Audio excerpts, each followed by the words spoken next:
Jumpa lagi dengan saya Auto38, channel yang membahas tentang otomotif teknologi orang kena. Di video kali ini ceritanya kita akan membahas Vespa yang menggunakan CDI ya, kelebihan dan kekurangannya ya. Karena Vespa saya ini sudah menggunakan CDI. Nah, untuk kelebihannya itu minim perawatan ya teman-teman. Kalau sudah pakai CDI itu minim perawatan. Tapi kalau kalian menggunakan Vespa yang masih menggunakan platina itu ya harus rutin merawatan ya. Tapi semua itu ada kelebihan dan kekurangannya. Tapi kalau yang untuk platina saya tidak bisa menjelaskan secara terperinci karena di sini yang kita akan bahas di CDI-nya. Karena saya belum pernah pakai yang platina ya, kelebihan dan kekurangannya saya nggak tahu. Nah, ini yang kita akan bahas kelebihan dan kekurangan menggunakan CDI di Vespa ya.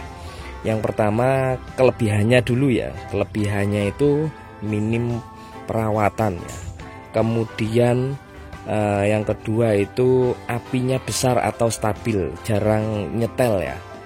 Terus apalagi ya kelebihannya? Ya simple ya.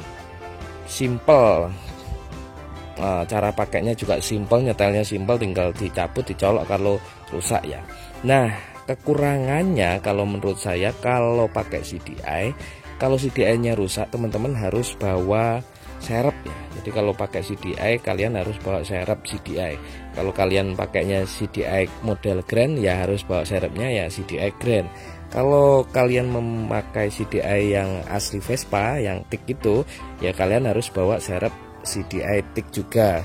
Kemudian satu lagi yang sering dikeluhkan yang memakai CDI itu di bagian sepul. Karena biasanya kalau sudah menggunakan CDI, sepulnya ini pasti gulungan sendiri atau belian atau akal-akalan, yang dimana produksi itu ada yang bagus atau gulungan itu ada yang bagus atau enggak ya. Kalau platina sepul itu jarang sekali mati karena untuk model lilitannya atau kumparan atau kawat emailnya itu menggunakan kawat email yang besar setahu saya.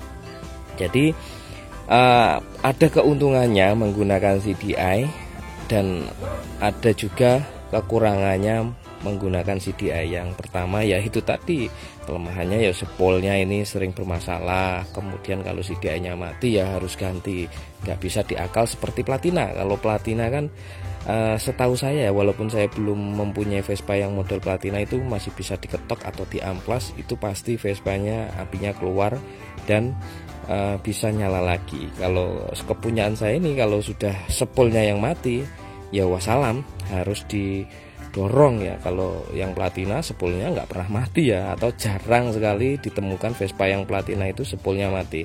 Yang sering mati itu sepulnya itu yang Vespa yang sudah dirubah ke CDI, atau Vespa yang memang aslinya CDI itu sering sekali di bagian sepulnya ini terbakar ataupun rusak. Seperti itulah kira-kira kelebihan dan kekurangannya menggunakan pengapian CDI.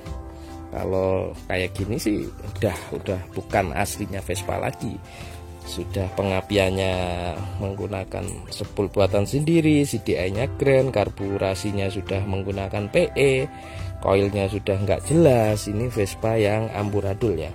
Tapi biasanya Vespa yang seperti ini Vespa yang nggak gampang mogokan. Tapi ya belum tentu juga kalau perawatan kalian si oli campurnya itu nggak pakai oli yang bagus, kemungkinan besar oli Vespanya akan sering mogok karena businya akan cepat menghitam.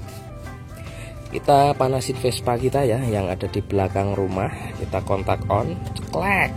Coba nggak dicuk apakah mau hidup, karena ini posisinya bar kudanan di belakang rumah kita, hujan. Walaupun tak kayak nemburitan ya, yo adem ya posisinya, harus dicuk enggak ini. Ternyata ada tanda-tanda kehidupan. Oke, ternyata harus 2 kali selah baru nyala setelah kedinginan motor Vespanya. Oke, sudah disudahin saja, yang penting motor Vespanya sudah mau hidup. Minim perawatan, Kalau sudah menggunakan karbu Jepangan, sudah menggunakan CDI, itu minim perawatan, bahkan nggak perlu dirawat. Jikalau sepulnya aman, CDI-nya memang aman, karburasinya aman, Vespa itu minim perawatannya, apalagi Vespa yang sudah seperti ini.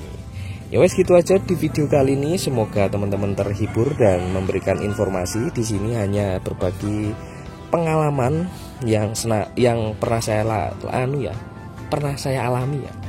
Jadi pengalaman yang saya alami ini yang saya beritahukan kepada teman-teman sekalian. Jadi bukan karena alasan, tapi karena pengalaman. Yaudah, gitu aja. Buat teman-teman yang suka dengan video ini, teman-teman bisa bantu like, comment, subscribe, and share. Dan di sini saya tidak berusaha menggurui, hanya berbagi pengalaman setahu dan sebisa saya saja. Yowes, kono wae. Terima kasih banyak. Wassalam. Mlebu kandang neh.